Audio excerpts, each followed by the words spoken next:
Hey everyone, welcome to BCom Made Easy. Accounting for shares and debentures ആണ് ഇന്നത്തെ ക്ലാസ്സിൽ നമ്മൾ നോക്കാൻ പോകുന്നത്. ആദ്യം തന്നെ നമ്മൾ ഡിസ്കസ് ചെയ്യാൻ പോകുന്നത് കമ്പനിയുടെ മീനിങ് ആണ്. A company is a voluntary association of persons formed for carrying on business with a common objective. ഒരു പൊതു ലക്ഷ്യത്തോടെ ബിസിനസ് ചെയ്യാൻ ആളുകൾ സ്വന്തം ഇഷ്ടത്തോടു കൂടി ഒത്തുചേരുന്നതാണ് company. It is registered under the Companies Act 2013. ഇത് 2013 കമ്പനീസ് ആക്ട് പ്രകാരം രജിസ്റ്റർ ചെയ്തതാണ്. ഇത്ര കാര്യം മനസ്സിലായല്ലോ. It is an artificial legal person having perpetual succession and a separate legal entity. നിയമത്തിൻ്റെ മുന്നിൽ കമ്പനി എന്ന് പറയുന്നത് ഒരു കൃത്രിമ വ്യക്തി അല്ലെങ്കിൽ ആർട്ടിഫിഷ്യൽ പേഴ്സൺ ആണ്. അംഗങ്ങൾ മാറിയാലും കമ്പനിയുടെ നിലനിൽപ്പ് എന്തായിരിക്കും? നിലനിൽപ്പിന് ഒരിക്കലും മാറ്റം ഉണ്ടാവില്ല. ഇപ്പോൾ ഒരു കമ്പനിയിൽ ആരെങ്കിലും മരിച്ചതെന്ന് വിചാരിച്ച് ആ കമ്പനിക്ക് എന്തെങ്കിലും പ്രശ്നം വരുന്നുണ്ടോ? ഇല്ല. In the words of Justice James, a company is an association of persons united for a common objectives. അതായത് ഒരു കോമൺ ഒബ്ജക്റ്റീവിന് വേണ്ടിയിട്ട് ആളുകൾ എന്ത് ചെയ്യാണ്? അസോസിയേറ്റ് ആയിട്ട് പ്രവർത്തിക്കുന്നത്, അതായത് ആളുകൾ ഒരുമിച്ച് പ്രവർത്തിക്കുന്നതിനാണ് കമ്പനി എന്ന് പറയുന്നത്. പിന്നെ രണ്ട് വേർഡ്സ് ആണ്, അതായത് രണ്ട് ലാറ്റിൻ വേർഡ്സ് വന്നിട്ടാണ് എന്തുണ്ടായത്? കമ്പനി ഉണ്ടായത്. കം എന്ന് പറഞ്ഞാൽ ടുഗദർ, പനി എന്ന് പറഞ്ഞാൽ ബ്രെഡ് അഥവാ അപ്പം. അതായത് കമ്പനി എന്ന് പറയുന്ന സമയത്ത് people who share bread together, അതായത് ആളുകൾ ഒരുമിച്ച് എന്ത് ചെയ്യാണ്? ബ്രെഡ് ഒരുമിച്ച് ഷെയർ ചെയ്യുന്നതിന്. പിന്നെ പറയുന്നത് സോഴ്സസ് ഓഫ് ഫണ്ടാണ്, അതായത് ഷെയറും ഡിബഞ്ചറിനെ കുറിച്ചാണ് പറയുന്നത്. ഫണ്ടിൻ്റെ സോഴ്സ് എന്ന് പറയുന്നത് ഒന്ന് ഷെയറിലൂടെയാണ്, പിന്നെ ഡിബഞ്ചറിലൂടെയാണ്. ഇനി നമ്മൾ ഷെയർ ക്യാപിറ്റലിനെ കുറിച്ചാണ് നോക്കുന്നത്. ഷെയർ ക്യാപിറ്റൽ എന്ന് പറയുന്ന സമയത്ത് അതായത് ഷെയറുകൾ ഇഷ്യൂ ചെയ്യുന്നതിലൂടെ കളക്ട് ചെയ്യുന്ന ക്യാഷിനാണ് നമ്മൾ എന്തെന്ന് പറയുന്നത്? ഷെയർ ക്യാപിറ്റൽ എന്ന് പറയുന്നത്.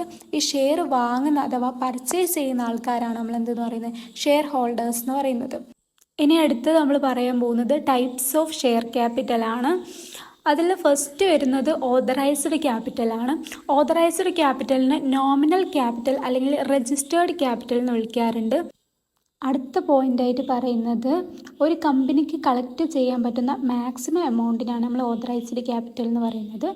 അത് ഇതിൽ മെൻഷൻ ചെയ്തിട്ടുണ്ടാവും, മെമ്മോറാണ്ടത്തിൽ മെൻഷൻ ചെയ്തിട്ടുണ്ടാവും. പിന്നെ വരുന്നത് ഇഷ്യൂഡ് ഷെയർ ക്യാപിറ്റലാണ്. ഇഷ്യൂഡ് ഷെയർ ക്യാപിറ്റൽ എന്ന് പറഞ്ഞാൽ ജനങ്ങൾക്ക് സബ്സ്ക്രൈബ് ചെയ്യാനായിട്ട് ഓഫർ ചെയ്യുന്ന ഭാഗമാണ് ഇഷ്യൂഡ് ഷെയർ ക്യാപിറ്റൽ എന്ന് പറയുന്നത്. ഇത് ഓതറൈസ്ഡ് ക്യാപിറ്റലിൻ്റെ ഒരു പാർട്ടാണ്. കോൾഡ് അപ്പ് ക്യാപിറ്റൽ എന്ന് പറയുന്ന സമയത്ത് സബ്സ്ക്രൈബ്ഡ് ക്യാപിറ്റലിൽ നിന്ന് കമ്പനി ഷെയർ ഹോൾഡേഴ്സിനോട് ഇപ്പോൾ അടയ്ക്കാൻ പറയുന്ന തുകയാണ് എന്തെന്ന് പറയുന്നത്? കോൾഡ് അപ്പ് ക്യാപിറ്റൽ എന്ന് പറയുന്നത്. പെയ്ഡ് അപ്പ് ക്യാപിറ്റൽ എന്ന് പറഞ്ഞു കഴിഞ്ഞാൽ കോൾഡ് അപ്പ് ക്യാപിറ്റലിൽ നിന്ന് ഷെയർ ഹോൾഡേഴ്സ് യഥാർത്ഥത്തിൽ അടച്ച തുകയാണ് പെയ്ഡ് അപ്പ് എന്ന് പറയുന്നത്. ഇനി അടുത്തത് വരുന്നത് റിസർവ് ക്യാപിറ്റലാണ്. അൺകോൾഡ് ക്യാപിറ്റലിൽ നിന്ന്, അതായത് അൺകോൾഡ് ക്യാപിറ്റൽ എന്ന് വെച്ച് കഴിഞ്ഞാൽ കോൾ ചെയ്യാതെ ആ ക്യാഷിന് ആവശ്യപ്പെടാത്ത ക്യാഷ് ഉണ്ടാവില്ലേ, അതായത് ആ ക്യാപിറ്റലിൽ നിന്ന് കമ്പനി വൈൻഡിങ് അപ്പ് സമയത്ത് മാത്രം ആവശ്യപ്പെടാനായി മാറ്റിവെക്കുന്ന ഭാഗമാണ് റിസർവ് ക്യാപിറ്റൽ. അതായത് വൈൻഡിങ് അപ്പിൻ്റെ സമയത്ത് കമ്പനി ആവശ്യപ്പെടാൻ വേണ്ടിയിട്ട്, അതായത് ഷെയർ ഹോൾഡേഴ്സിൻ്റെ അടുത്ത് നിന്ന് ആവശ്യപ്പെടാനായിട്ട് വെച്ച തുകയാണ് നമ്മളെന്തെന്ന് പറയുന്നത്? റിസർവ് ചെയ്ത് വെച്ചിട്ടുള്ള തുകയാണ് നമ്മളെന്തെന്ന് പറയുന്നത്? റിസർവ് ക്യാപിറ്റൽ എന്ന് പറയുന്നത്. ഇത് നോക്കിക്കഴിഞ്ഞാൽ നിങ്ങൾക്ക് കുറച്ചുകൂടി മനസ്സിലാകും. ഓതറൈസ്ഡ് ക്യാപിറ്റൽ എന്ന് പറയുന്ന സമയത്ത് ഒരു മാക്സിമം എമൗണ്ട്, ഒരു കമ്പനിക്ക് ഇത്ര എമൗണ്ട് കളക്ട് ചെയ്യാൻ പറ്റുള്ളൂ എന്നുണ്ടാവും. ഇഷ്യൂഡ് ക്യാപിറ്റൽ എന്ന് പറഞ്ഞു കഴിഞ്ഞാൽ ഓതറൈസ്ഡ് ക്യാപിറ്റലിൽ നിന്ന് കുറച്ച് എമൗണ്ട് ആയിരിക്കും ഇഷ്യൂ ചെയ്യുന്നത്. അതായത് പബ്ലിക്കിലേക്ക് കുറച്ചേ കൊടുക്കുള്ളൂ. ബാക്കിയുള്ള ക്യാപിറ്റൽ ചിലപ്പോൾ ബാങ്ക് അങ്ങനത്തെ ലോണായിട്ടൊക്കെ ആയിരിക്കും ചിലപ്പോൾ എടുക്കുന്നത്. അതിനാണ് നമ്മൾ ഇഷ്യൂഡ് ക്യാപിറ്റൽ എന്ന് പറയുന്നത്. അത് വായിച്ചാൽ നിങ്ങൾക്ക് മനസ്സിലാകും. സബ്സ്ക്രൈബ്ഡ് ക്യാപിറ്റൽ എന്ന് പറയുമ്പോൾ the amount subscribed by people എത്ര എമൗണ്ട് സബ്സ്ക്രൈബ് ചെയ്തു എന്നുള്ളത്. ഹോൾഡ് അപ്പ് എന്ന് പറഞ്ഞു കഴിഞ്ഞാൽ കമ്പനി എത്ര എമൗണ്ടാണ് ഷെയർ ഹോൾഡേഴ്സിനോട് വാങ്ങാൻ വേണ്ടിയിട്ട് ചോദിച്ചിരിക്കുന്നത് അല്ലെങ്കിൽ അടയ്ക്കാൻ പറഞ്ഞത് എന്നുള്ളതാണ്.